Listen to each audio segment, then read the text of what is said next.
Back to the Intel Extreme Masters World Championships. I'm Scoundrel, joined by Crumbs and Dracos on the desk. And let's wipe the slate clean before moving on to this next game. Let's start afresh. We're into a new game here. Hong Kong Esports, they've taken the first. They could find themselves in the semi-finals tomorrow. H2k now have to win back-to-back to find themselves in a really good position going into tomorrow. I think it's not so much wiping the slate clean. I think that's impossible at this point, but you just have to ignore it.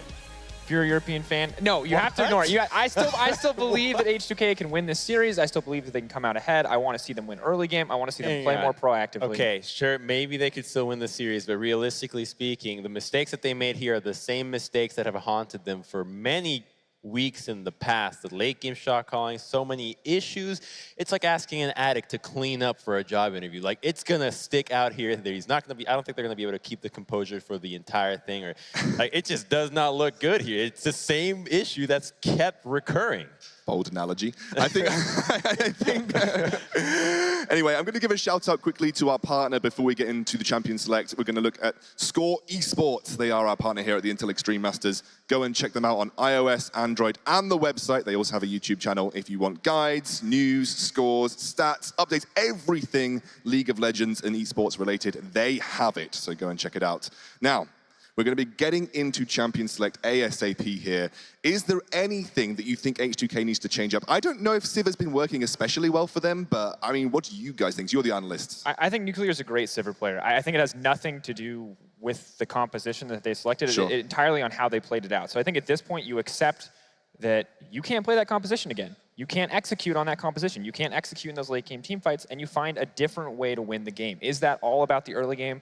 Is that 1-3-1? I'm not sure, but I do not want to see another 5-man comp come out here. Yeah, you got to put the eggs on the Fevin basket. I mean, he has really been the only shining grace, and he tried his heart out that last game. Unfortunately, it didn't work out, but he's your guy for this series. I mean, Forbidden specifically saved them from 15 minutes previously to the end of the game. One Forbidden Shockwave kept them in. Yeah. I think you're right. I think Forbidden is the guy that needs to be given a little bit more power, given a little bit more, for instance, the Zed, it worked out so well for them. Stick him in a side lane, split pushing, he can make those 1v1 plays. Is this a composition that we should try and draft around Forbidden this time around? Zed is so situational. It's going to highly depend on that. I don't think it's so much that the Zed. The problem is that Orianna specifically is extremely reliant on your team. Sure. You have to provide zone for her, CC and right protection, whereas a pick like Syndra or Zed, which are intelligently banned by Hong Kong Esports, are more self-sufficient for generating plays. We're into Champion Select here. H2k have that first pick potential this time round. Looks like Nautilus it might be Gragas. I can't quite see in the bottom left-hand corner. My glasses and sight is terrible. But Gragas gone here first for H2k. Rumble, the next ban by HKE. Rumble, of course, just not something they want to give over to Odo. An incredibly powerful pick in his hands. Lets him be a massive damage threat, and the Equalizer can, in most situations, solo win team fights. Even if you're H2k and you're struggling to communicate effectively in those fights, Syndra ban follows. I think overall this isn't the most necessary decision. However, it does stop H2k from being backed into first picking it if it is up and available. Syndra and LeBlanc now gone. So they're limiting some of the mid lane champion pools as well. Where do you think we're going to see this rounded out? You imagine Varus is gone by HKE? No, not them. They'll most likely be looking to pick it, but that would mean that Jace and Varus would still be up, and hopefully I think that the Jace really would favor H2k, as Fevin is very skilled in this champion and would easily be able to basically solo carry, and Renekton will be the final ban. Renekton overall, they just don't want to, it looks like, give a pushing lane over to HKE or let them have something that's going to be effective at shutting down the more squishy members of the team. I don't know if the Renekton ban is super necessary, maybe just taking away a comfort pick here. With the Varus follow-up, that looks good. Yeah, I think the Varus follow-up is great. You don't want to give over the first pick Varus. I think it also sets up, if H2k do not take Jhin here, Godquai will take it again, and that is one of the few picks where I think he can be incredibly effective. But they're perfectly fine with it. The Jace for Fevin, I mean, this pick can really, he does not need anybody else on this team. He can solo carry team fights. He can crush the laning phase once again, and now Elise would probably be the priority here for Hong Kong Esports. It was a good pick that previous game, and it has incredible synergy with the Jace right now, so making sure that you can deny those picks would be really useful. Looks like it's going to be Shen locked in for Maple Snow, or at least he's thinking about it. What do you think a good rotation here would be for HKE after this Shen? I mean, they have Shen now, and so now it's all about getting a strong pushing bottom lane if you want to use the Shen effectively. So for me, I would pick a strong support here, because with Jhin still on the table, you have Sivir, Ashe, you have things that can beat out the Jhin matchup. But Rengar, I mean, a pick that's fallen down so much in priority, now going into the hands of Gemini, and this is that nice submarine comp. However, the good thing about Rengar Shen combination is that it can really shut down a squishy target, specifically a Jace, somebody that's just going to be sitting there, firing out those accelerated shock blasts. If you get surprised by this kitty, you are going to go down. At least is open for Jankos, should he want to make that move. Do you think, looks like they're going to take the Jhin first here. Now H2k thinking of their last pick of this rotation. You don't have to lock in the jungler right away if you really want to take another priority pick, because the Rengar has been taken. You know it's not going to be there. And the Elise, you would have to put the pedal to the metal in the early game. I'm not entirely sure how comfortable they feel like it.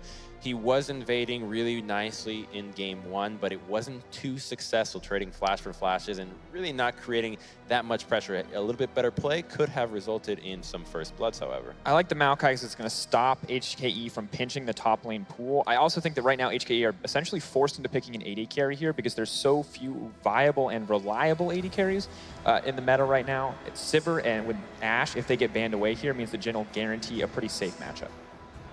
Looking for their mid lane pick. Orianna locked in very early on here for HKE. I think H2k probably forced into Maokai, given that they'd already banned 2 of the top lane picks, and then Rumble had gone 2 maybe, but yeah, that Orianna picked very early on here for HKE. Yeah, well, the Ori pick isn't really that crazy because the soul laners have already been shown from H2k. Yeah. You know that you're up against the Jace middle. You know exactly what you're getting. It has fantastic synergy with Rengar, as you can ball him and use that command shockwave with kind of great effectiveness, as it will be invisible. And so securing that pick early on means that HKE will have complete control over what they choose to have in the bottom lane. H2k will have to reveal part of their hand before doing so. And this is good for Gears. The comfort pick for him. It's his most played champion in the LMS. And overall, I think setting up here to win team fights, to have a way to engage these team fights is perfect for HKE because they saw clear, glaring weaknesses from H2k in that department in the last game. HKE looking to squeeze the support pool with the Zyra ban rather. And it looks like H2k, with Varus off the cards and Jhin locked in already, they're going to take Ashe off the table right now, try and force HKE maybe onto something they're not so comfortable with in that AD position. I think right now I should just expect to see the Sivir ban come out, take away the last really strong pushing lane into Jhin. However, HKE will get first pick here, coming in for the support pool, and I think that it makes the most sense for them to take Karma, because at this point the AD carry pool isn't going to get any smaller. However, they do. I mean, Karma really feels like the only thing available here, but I could be wrong. Maybe they want to. There's Malzahar still too. True. Sivir ban does come through, which does pinch that AD pool ever so slightly. But we've seen Ezreal make outings in the LCK, so there is still things left available. Be the God Kwai Vayne. Please no God Kwai Vayne. I think HKE are going to take a safer draft here. Malzahar coming out, it pretty much signals exactly why they want to ban the Zyra in the Tahm Kench way. It sets up for the Malzahar ban, and they force H2k in a position where they can ban Malz, or they can ban away the AD carry pool. So you think H2k respond with Karma here in the bot lane with Jhin? Seems like a pretty safe pick to go in there, helps you with the push in that bot lane. Well, you can take the jungler right away and know exactly. They're going to be the Misfortune support then. This is really interesting. Their composition is now incredibly vulnerable to the composition of HKE. This is going to require some excellent play in the early game to find a lead, because 3 of those members are going to just die instantly if Rengar-Orianna combo ever goes off, ever.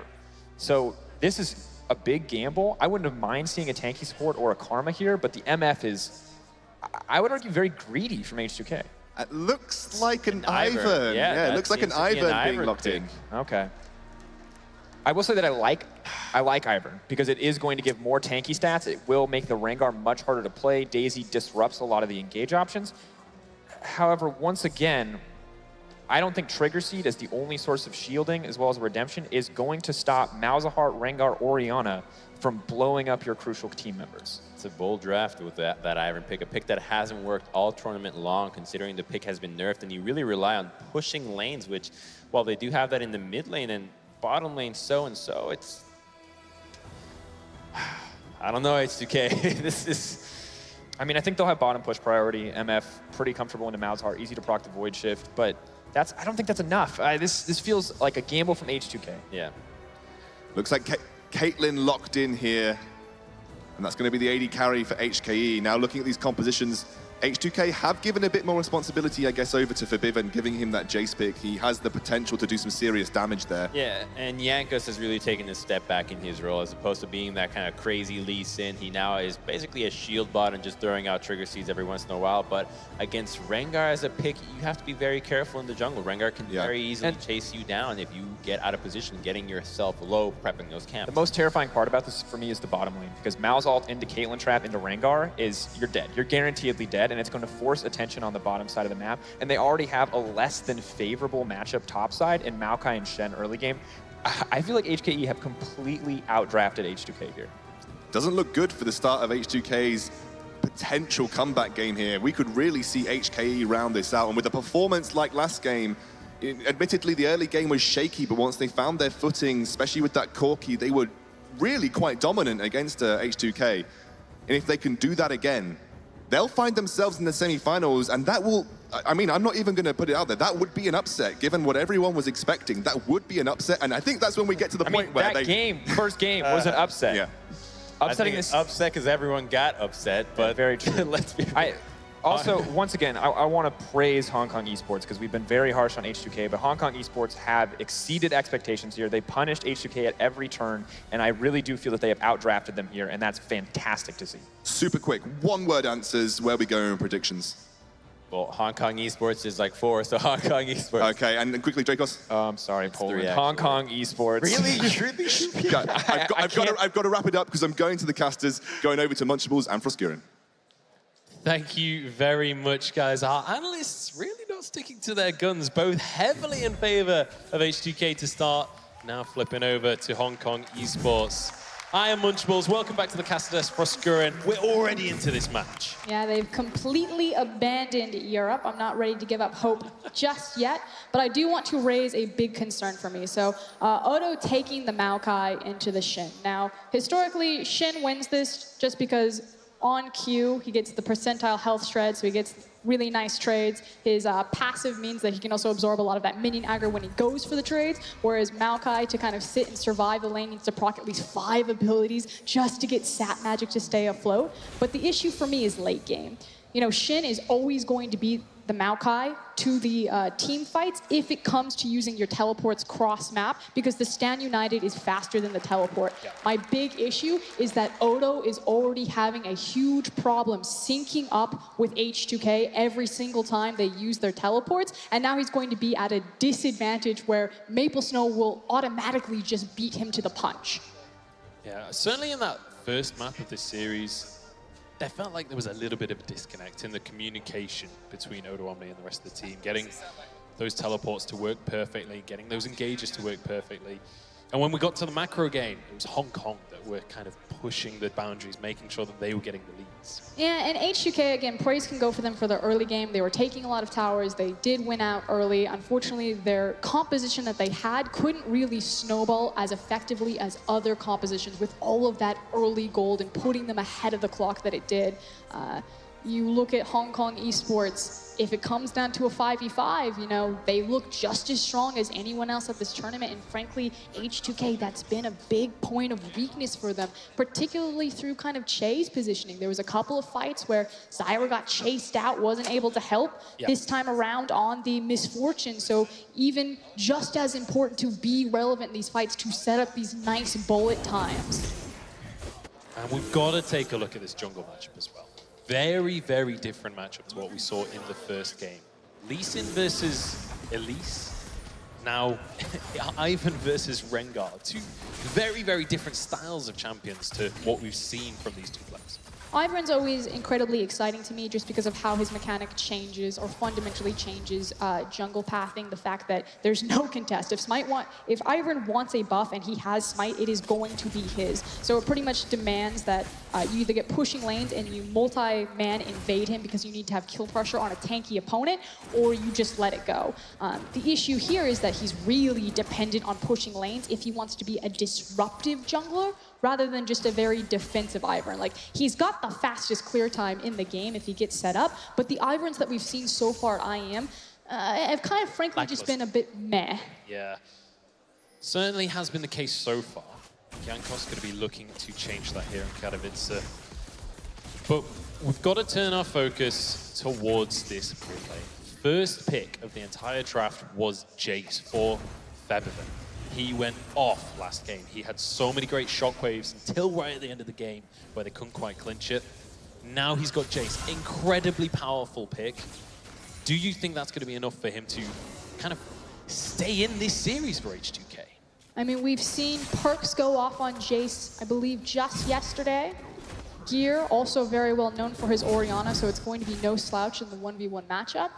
The thing about Jace is he's not necessarily as reliant. You know, Crumbs was talking about on the desk that Orianna's fairly reliant on her team to actually be really successful or to have follow-up there. Whereas Jace, he can just step back and just continue to layer those game-changing shock blasts. But keep our eyes on him, and if he's able to move around out of this. But speaking of which, Jankos. Speaking of moving around, he's going up towards this top side. Maple Snow getting a torn onto Odoamne. But Jankos, he wants an opportunity here. He doesn't land the root. Nice flash from Maple Snow, but with flash down, he's sure to drop. This is going to be first blood, going the way of the first blood king. And this is the Jankos that we expect to show up at this tournament. Gets underneath, makes use of a very quick clear time, and sets up Odo for immediate success. Yeah, fantastic start for H2k. This is what they need as Jankos gobbles up his subjects. We're looking back towards the mid lane again. Gear, he's got his signature champion, this Orianna. Just sorry, listening to the crowd. Rengar, yes, Gear, but it's all about the Rengar. So Gemini and Orianna need to pull off this submarine comp. Rengar's only level 4. He did get a bit of solo EXP when Shin went down at the top side. You know, he managed to kind of be the benefactor of picking up that wave. So getting just that little bit closer to level 6, but it's about how much more damage can Jankos do before Rengar is actually relevant and in prime ganking position. Certainly one of the age-old questions about Rengar games is what do you do pre-6? What effect can you have on the game? Jankos taking huge amounts of damage from Gear, just being punished for being anywhere near this mid lane. Febiven was shoved way under his tower, so there was nothing he could do. Gemini wants to punish. Don't think he'll be able to get anything too significant here, though. Meanwhile, though, Che and Nuclear actually walking up. Gemini is going to have to back up. Gemini will be able to get himself that scuttle crab, though. So bottom side vision in favor of Hong Kong Esports. And he's just waiting around that river. He wants someone else to come out. Yeah, still only level 5, so returning to his jungle, rushing that 6. Again, Jankos, can he make something happen on the bottom side? He already got top side ahead. Now slipping in underneath, not detected by any vision. Can they get anything? Nesty will have that spell shield. It doesn't actually get blocked. The root doesn't connect. There's a second root, but it misses the target's heal comes out. H2k can't quite finish it off, but for Febiven, he's going hard in the mid lane. Gear's level 6, needs to be careful. Just an unfortunate mechanical misstep there, unable to proc the spell shield with Make It Rain. So the root couldn't come through for Ivern. But now Gemini getting his attempt. Yeah. Heading back towards this bottom lane. Still only level 5. We mentioned he went back to the jungle to farm up. But because Jankos showed in the bottom lane, he had to react. He couldn't finish off those camps. He's losing a lot of efficiency and time here. Jankos is continuing to farm up. Good amount of damage onto Nesty there. Nice trades coming out. Nuclear has his crit available. We'll just blast that into the face of Godquai. And Gemini, he cancelled his base and he started rechanneling it. He thinks that the opportunity might come, but does eventually commit to that one. Still level 5 though, still like not able to get that farming time. His red buff is coming up soon, so it's probably going to be rush top, take the top side of your jungle, grab red, perhaps have level 6, look for a gank there, which is why I like that Jankos is making a point to move into that jungle, place the control ward, make sure that they can get information. They know that Rengar is around here, and they know that he's close to setup time. Gemini just trying to gain some semblance of control in his own jungle, but he's going to be punished for it. Jankos and Febiven coming on in. Gemini gets his heal, dodges away from the root, keeps himself alive. Still not quite level 6, whereas Jankos does now have Daisy. I believe the age-old joke is that Ivern kind of an okay champion, Daisy great champion. Unfortunately, 7.3, she has seen some nerfs, but Jankos is gonna pull the trigger. Yeah, and Daisy goes on in. He wants to steal away this red buff. Gemini wants to fight this one out, but it's a 2v1. Make that a 2v2, as we are going to see Stunts United. no! What a beautiful little bit of play from Jankos. Denies everything. Trigger Seed slowing down Gemini, and in goes Odoamne. There's the knockups. What a play from H2k, and they will take the red buff. And Odo proves me wrong. He shows up at the right time. Yes, Shin beats him, but he makes sure that he makes the rotation and they find the kill. Great play and great collapse from Odo. Yeah, and it's the combined CC there, double knockup, meant that there was no opportunity for Gemini to flash out. I'd love to see the replay on it, but I'm pretty sure that Gemini was actually the guy who procced the blast plant. We've seen Ringars do it a couple times this tournament where they leap out, land on it, and then shoot themselves backwards, separating him and Jankos. Oh dear. Now, unfortunate scenario for Gemini. We've been talking non-stop about this Yanko versus Gemini 1v1, and so far in this game the Ivern has been paying dividends. It's a pick that we've seen so much in Europe but a lot less of in the rest of the world. Perfect. Thank you, spectators. Now, all eyes on Gemini. Is it Jankos or is it Rengar? I'm pretty sure it's Rengar. Yeah. Never lucky. That's just... Oh, and again, it separates, it creates space and gives enough time for Odo to join the fight where Jankos isn't taking up damage. Meanwhile, Daisy is just running amok. Gemini is just like flying through the air for a solid second before he dies as well. But speaking of Gemini, Level 6 Cat Rengar. is going to prowl into this bottom lane. He wants an opportunity to take some revenge on H2. But Nesty is still only level 5. Now, Caitlyn is close. We'll check on Malzahar's EXP, see how close he is to 6. It depends on how patient they are. Very close. Just a couple more minions would be enough to get that ultimate available. Gemini hovering around here. Jankos is on the bottom side of the map as well. We could have a full-on brawl here. But Gemini is able to just about one-shot people. Flash immediately. Nesty can't get in range. And that's the thing, Nesty doesn't have his flash. He's unable to gap close there, so super telegraph play absorbs a lot of Hong Kong Esports' time. And again, Gemini kind of been sitting in bushes. The disparity in creep minions isn't that severe, but Jankos is being so much more effective with these ganks that he's making. And you've got to say, oh, here we go. Another route coming down. Nesty will be locked up. There's no way out. What a huge amount of CC and damage coming out from the H2k lineup. Godquai, he's going to be dived because Daisy's here to soak up the tower damage. Jankos walking away. Does manage to dodge out from that last shot. Daisy continues to shove on forwards. And now 3 members of H2k begin sieging. They've got the buff or they've got the brush behind them, just making sure that he has the ranged attack. And it will be first brick for H2k. So all things look good. They did this last time. Can they continue to snowball a good early game? We go, Submarine comes on through. Che very low and will be finished off. Nuclear is the next target. They managed to root up Gemini. There's a second root on top of it. Jankos looking for the kill. Trigger Seed should pop him. Oh no, Omne's here. Maple Snow trying to finish off the AD carry, but the speed boost, the accelerated shock blast. H2k dominate the early game. And the difference is that Febevin makes the rotation, Odo shows up on time, and Gear is in base. Orianna would never make it to that fight. Another better collapse from H2k, looking much more coordinated this time around. Look at the shit CC. He's actually CCing himself as he uses his Nether Grasp. And then Godquai, no way out.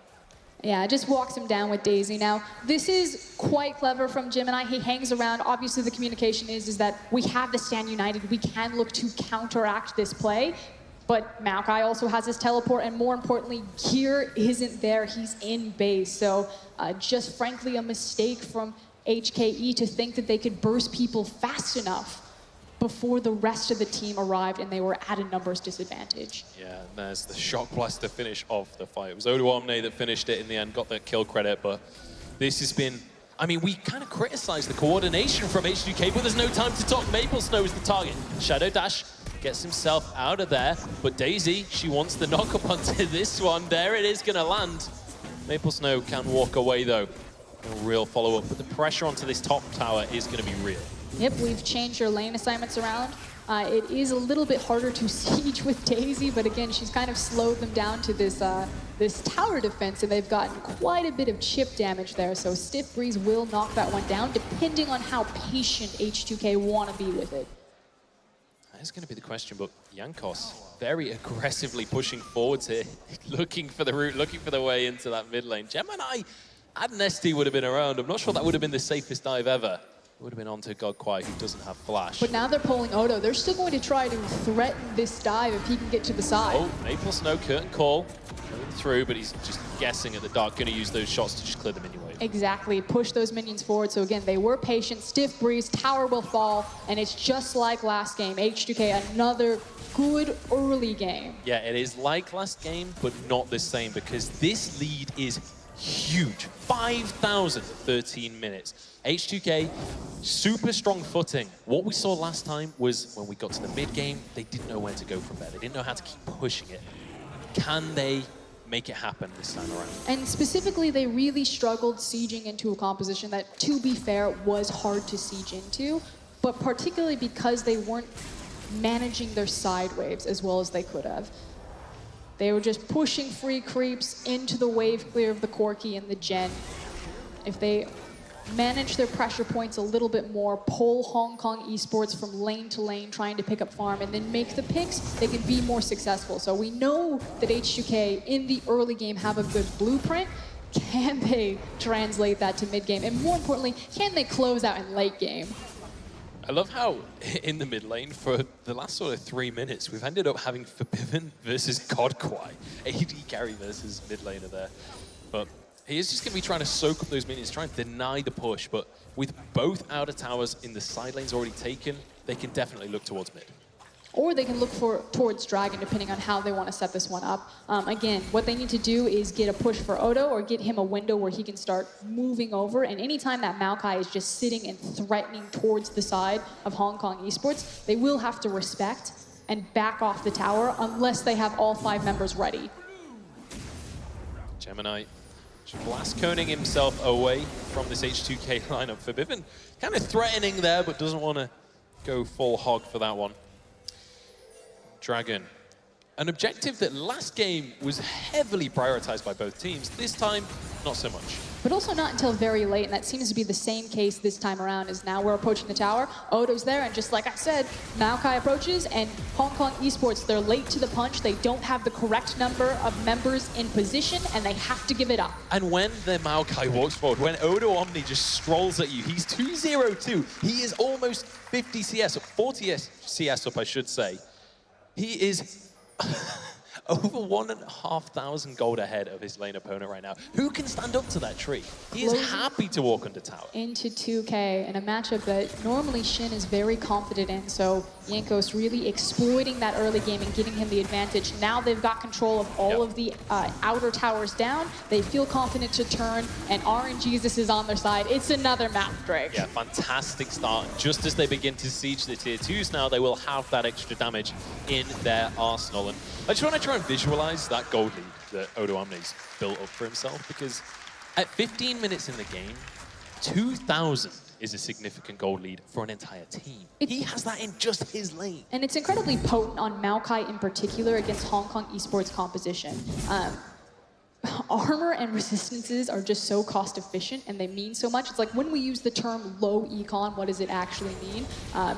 Basically, Odo Omni is unkillable right now, and Caitlyn and Orianna will not be able to do anything to him for the next 15 minutes, unless something goes horribly wrong for H2k and they just feed them multiple shutdowns and gold. They are very far behind in their itemization. So H2k, again, they've been in this position before. I feel like I've said these exact same things, like, they're so good right now. Yeah. If they 5v5, they'll 100% win. Hong Kong Esports were able to turtle, stall out the game, so H2k, they've got the power, they know that they're strong. You see Odo confidently roaming around, but can they actually get a hold of Hong Kong Esports? That's going to be the question, and you've got to bring up the topic of Jankos once again. We've been saying how, you know, he's a very emotional player. He puts a lot into this game, and sometimes that can affect him negatively. They lost the first match, but it has not affected them at all. Jankos, 100% kill participation, playing on his home turf and doing his country proud. We now have a play being set up on the bottom side. Jay is just here like, am I going mid and zoning off God-Kwai with my ultimate, or am I going bottom and zoning off gear? Looks like it's going to be Caitlyn. Oh, there's the root. It's going to be the double cones, the ultimates, as the bullets fly in from all angles. Maple Snow blocking the last couple of shots there as he arrives on the scene. But the siege has begun once more. Nuclear just trying to get the shots in, and the damage coming out from Featherford is just obscene. And they can continue to be patient and look for the siege. They've chunked out a lot of health. Yes, Gear is still healthy, that big primary wave clear, but he doesn't have blue.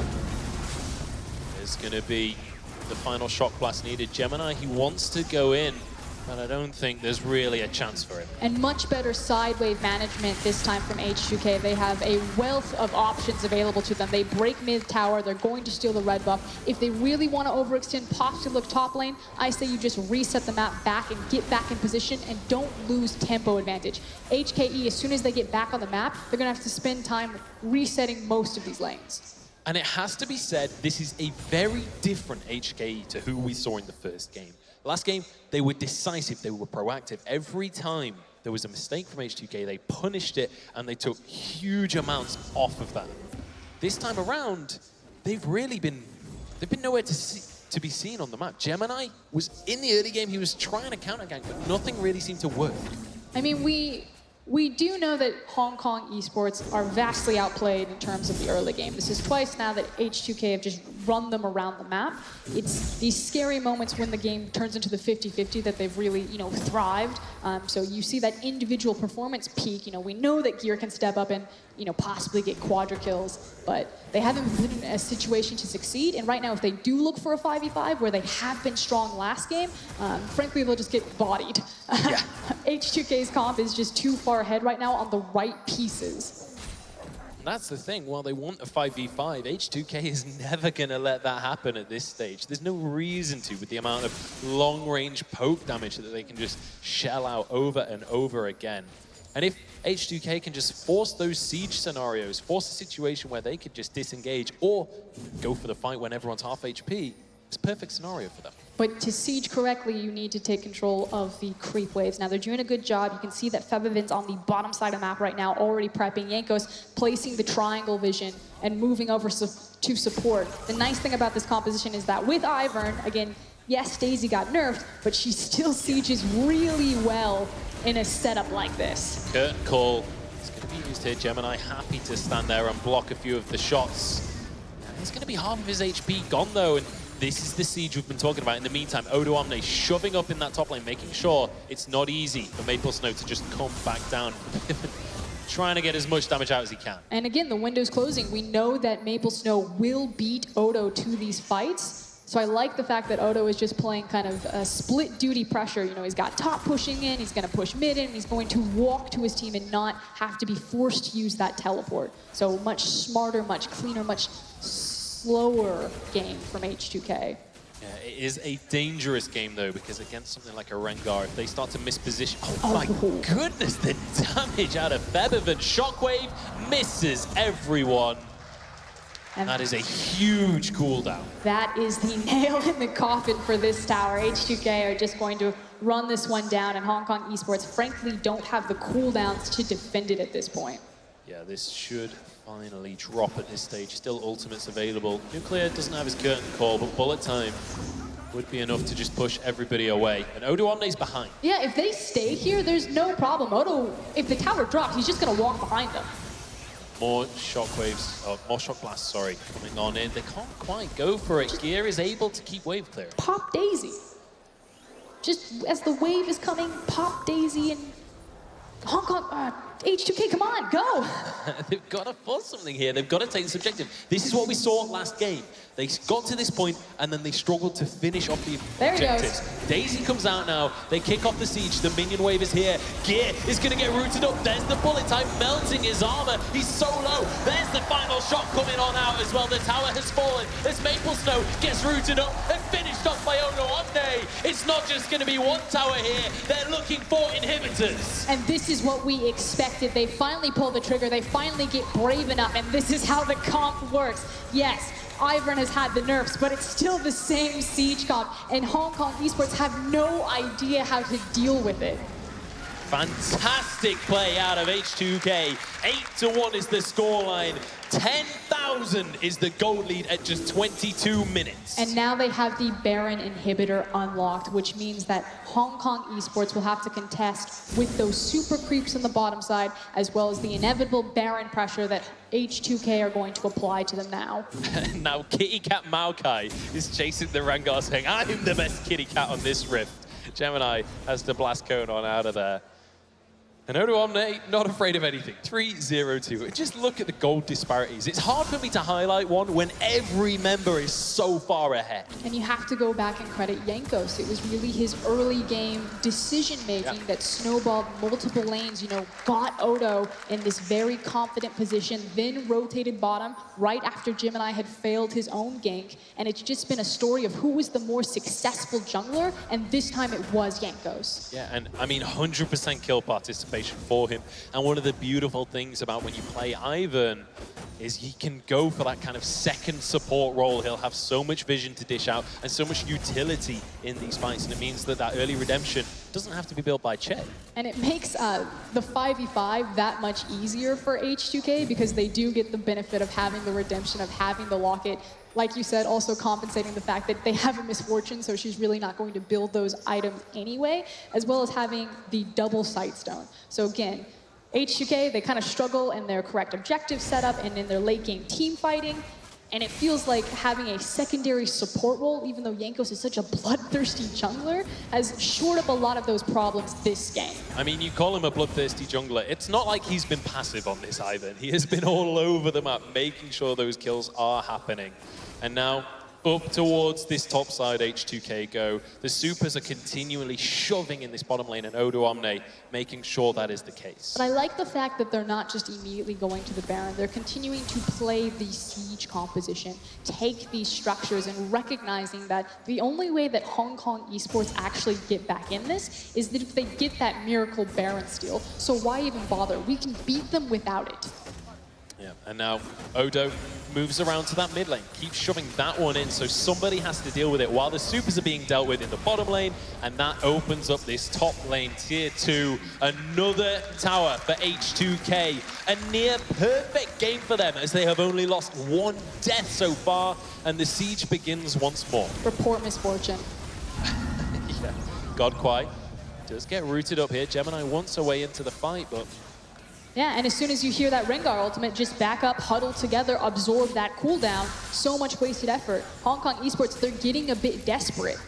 yeah, they want to find a way in gear. Taken solo. Gemini comes in, but immediately rooted. Bullet time comes through. That's going to be Stand United now on cooldown. The supers will start to be a real issue in this fight. Odo Omne goes underneath the tower. Nesty's super low. Will walk away with his life, though, as Daisy just chasing this team down. The snipe from Nuclear. Maple Snow falls. This is definitely an inhibitor. They can push for the game. And at the end of the fight, Odo is level 16 to level 13 on Shin. He is a monster, and he's creating these massive zones for H2k's carries to run away with this game. Now, can H2k put the final nail in the coffin? They pushed too hard for this last game. Will this be their downfall once more? Supers in the bottom lane. Che trying to just force gear away, trying to deny the wave clear from their opponents. Can they finish things off already onto these Nexus towers as Odo Omne is going to push on forwards. They're looking to end this. They're looking to turn this into an even series. In goes Odo Omne, forcing the fight, but making sure the damage is still going down. Open Nexus now. The shockwave onto two members, but Chase survives. Maple Snow into this backline. They're trading kills, but I don't think there's enough damage for Hong Kong right now. Maple Snow trying to escape once more. But they might have just kept this one alive. Gemini going back in. H2k have to back away. They can't finish the job.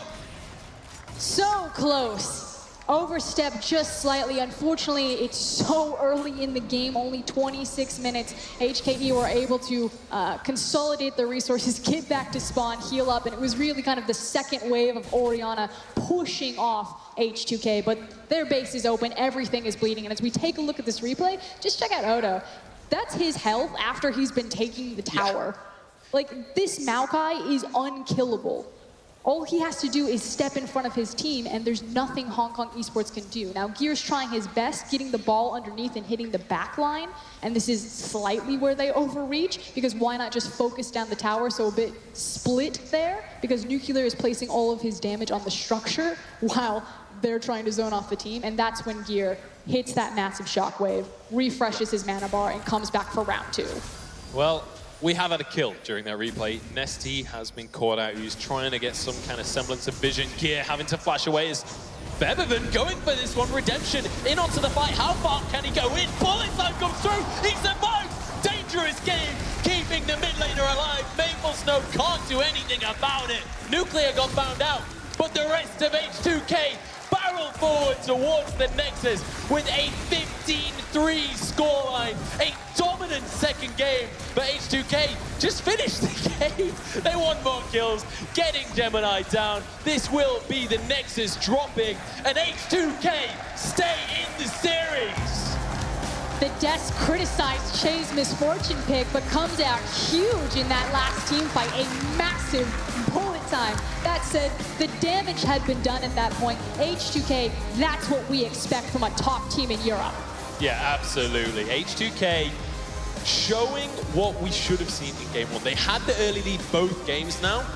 This time they follow through with it. They turn it into a victory, not just a lead. They didn't allow Hong Kong Esports into that late game macro style that they so love. And I love the clean decision making not to go for the Baron in particular. Again, the one thing that would have put Hong Kong Esports back into that is the ability to grab the Baron to absorb the siege pressure from H2k's comp. They recognized they didn't need it to close. They didn't fall into the pitfall that has caused so many teams globally, so many problems. Kept it clean, kept it simple. And that is going to mean that they even up this series. We are going the distance on this decider match. It is going to be H2k versus Hong Kong Esports, the third game coming up just after this.